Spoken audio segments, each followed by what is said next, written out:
다크나이트, 인셉션, 인터스텔라, 그리고 덩케르크의 감독 크리스토퍼 놀란 감독의 첫 번째 장편 영화 미행 리뷰입니다.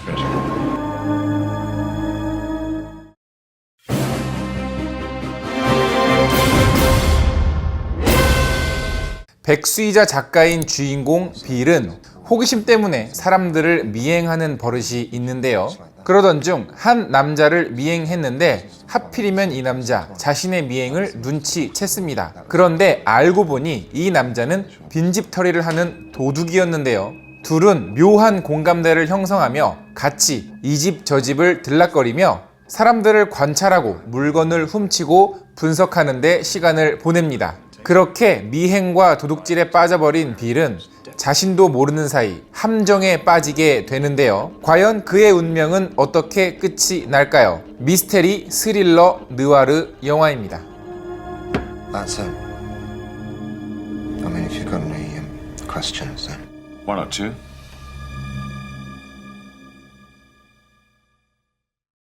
안녕하세요. 같이 영화 보는 남자 엉쭈입니다. 자, 오늘 영화는요, 크리스토퍼 놀란 감독의 가장 첫 번째 장편 영화인 미행 리뷰인데요.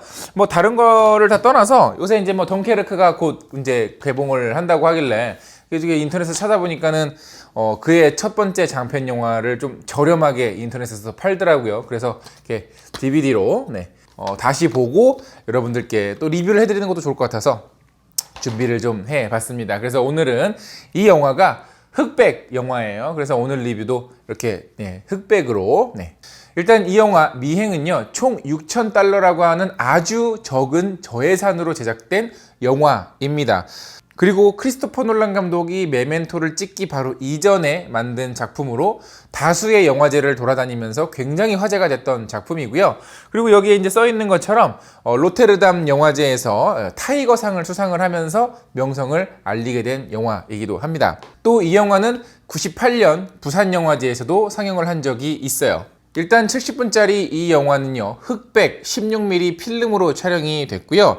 사실 필름이 가격이 생각보다 조금 비싸거든요. 그래서 예산을 아끼기 위해서 여러 차례의 리허설을 한 후에 만족이 됐다 싶으면 딱 한두 테이크만 찍고 완성을 했다고 합니다. 그뿐만이 아니라 이 영화에 나오는 여러 집이나 등장인물들도 모두 뭐 가족들이나 가족의 집, 뭐 친구의 집, 자신의 집 이런 식으로 정말 딱 그 적은 예산 안에서 찍을 수 있는 환경에서 만들어진 영화이기도 해요. 거기다가 조명 역시 이렇게 뭐 저처럼 이런 뭐 이렇게 비싼 조명 쓰는 게 아니라 최대한 자연 조명을 활용을 해서 만들었다고 하니까 뭐 언뜻 보면 뭐 누벨바그의 영화나 뭐 히치콕 영화, 약간 뭐 도그마 그런 느낌도 좀 들고 뭐 하여튼 여러 가지로 뭐 그런 느낌이 들지만 결정적인 이유는 딱 하나죠. 예산이 그렇게 넉넉하지는 못했.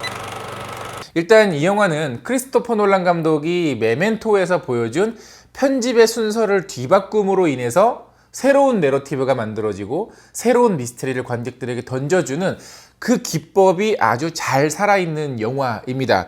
영화의 시작도 주인공의 나레이션으로 시작을 하고 주인공이 어느 순간 이상한 장갑을 입에 물고 이렇게 깨어나면서 막 이렇게 약간 상처도 좀 있고 이러면서 시작을 하기 때문에 관객들이 충분히 첫 시작부터 어느 정도 호기심을 갖고 혹은 궁금증을 갖고 영화를 볼 수밖에 없어요.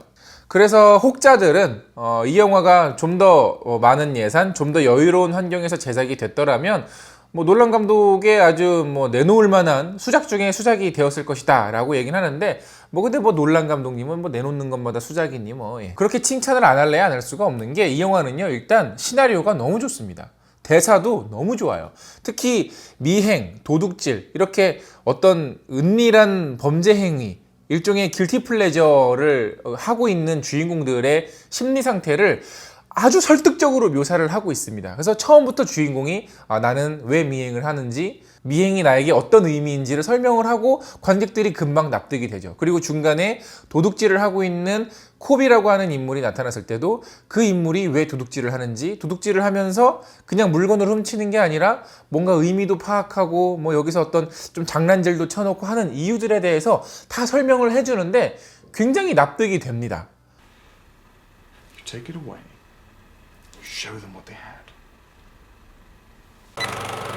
그러다 보니까 이 영화는 저예산이고 4:3 비율로 제작이 되어 있고 그렇게 시각적으로 눈에 확 당기는 작품은 아니에요. 그럼에도 불구하고 이 영화를 끝까지 볼 수밖에 없는 건 바로 이 캐릭터들과 이야기가 가진 힘이 엄청나기 때문입니다.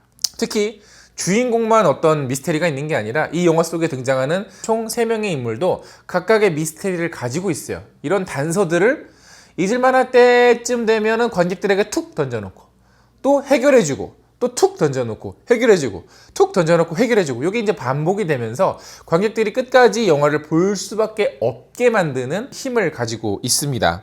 또 메멘토처럼 과거와 현재 시점이 왔다 갔다 하고요. 과거에서도 왔다 갔다 하고 현재에서도 또 왔다 갔다 하기 때문에 조금 집중을 해서 볼 필요가 있는데 메멘토야 뭐 칼라였다가 흑백이었다가 이렇게 구분을 하긴 했지만 이 영화는 주인공의 외모 변화를 가지고 짐작을 할 수가 있습니다. 주인공이 머리가 길고 가죽 잠바를 입고 있는 모습은 과거 시점이고 그리고 머리를 짧게 자르고 정장을 입고 나타났을 때의 모습은 현재 시점입니다. 근데 뭐 또 보다 보면 또 여기서도 막 뒤죽박죽이 돼요. 예를 들어서 지금 장면에서는 이렇게 막 상처가 나 있는데 갑자기 다음 장면은 없다든지 하는 식으로 말이죠.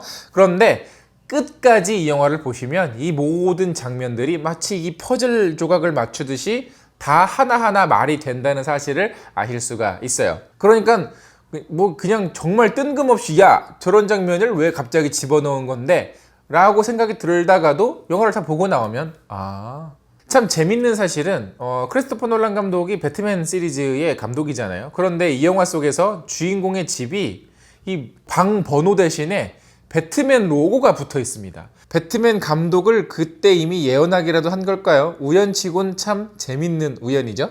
또 이 영화의 남자 주인공과 여자 주인공은 배트맨 비긴즈에서 카메오로 출연을 했고요. 이 영화의 시작과 끝에 나오는 이 중년남 역할을 한 그 배우는 크리스토퍼 놀란의 삼촌인가 뭐 가족이기도 하고 그리고 배트맨 시리즈에서 웨인 엔터프라이즈의 이사진 중에 한 명으로 나오시는 분이기도 합니다. 또 이 영화에서 도둑질을 하는 주인공의 이름은 콥인데 이 이름은 인셉션에서 주인공의 이름으로 다시 한번 쓰이기도 했죠. 자, 다시 돌아와서 이 주인공 빌은 백수고 뭐 할 일도 없고 그래서 그냥 사람 미행하다가 우연히 도둑이랑 친구가 돼서 또 도둑질을 같이 배워나가면서 여러 가지 흥미로운 일들을 벌이고 다니는데 점점 빌이 콥의 모습과 행동을 따라하기 시작하면서 변화가 일어납니다. 그런데 그렇게 변화된 외모마저도 이 영화의 마지막에서는 뒤통수를 탁 치는 어떤 또 하나의 반전이자 복선으로 묘사가 되고 있어요. 그래서 영화의 마지막 장면을 보고 나오면 이렇게 완벽히 관객들을 영화 속의 이야기에 몰입시키게 만드는 대단한 영화이니만큼 이 영화는 시사하는 바가 굉장히 큽니다. 영화에 나오는 배우들과 스태프들 모두 각자 일이 있었기 때문에 열심히 평일에는 일을 하다가 주말에만 모여서 또 촬영을 하고 또 다시 또 일을 하다가 주말에 모여서 촬영을 하고 이렇게 만들어진 영화예요.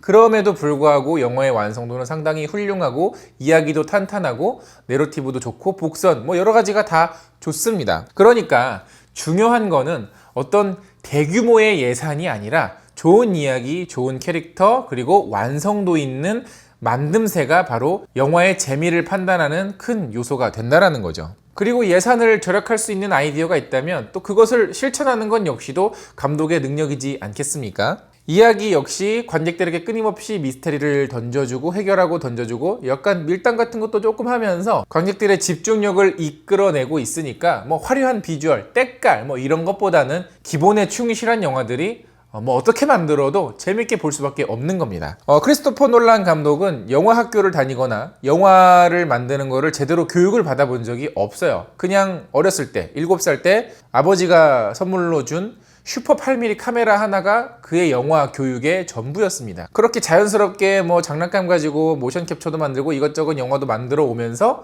지금의 훌륭한 감독으로 성장을 한 거죠. 어려서부터 너무나도 익숙하게 가지고 놀던 카메라 그리고 캐릭터와 자기가 말하고 싶은 주제를 탐미하는 어떤 그 연구정신 이 모든 것들이 아주 잘 녹아있는 그런 영화였습니다. 지금까지도 영화를 가장 영화답게 영화처럼 접근하고 있는 그리고 그렇게 만들어 오고 있는 놀란 감독의 시작인 만큼 조금 구해보기는 어렵지만 또 저처럼 이렇게 DVD로 구매해서 보실 수도 있으니까 만약에 기회가 되신다면, 그리고 여러분이 크리스토퍼 놀란 감독의 팬이라면 한 번쯤 찾아서 관람하시는 것도 좋을 것 같아요. 자, 영화 보고 오신 분들 계시면 영화에 대한 의견 댓글로 많이 달아주시고요. 영상 재밌으면 좋아요 누르는 거 잊지 마시고, 구독 버튼 아직 안 눌렀으면 구독 버튼도 눌러주세요. 그러면 저 엉준이 영화 리뷰를 제작하는 데 있어서 정말 큰 도움이 된답니다. 그러면 전 다음에 더 재밌는 영화 리뷰로 찾아뵙겠습니다. 그럼 전 다음에 만나요. 안녕.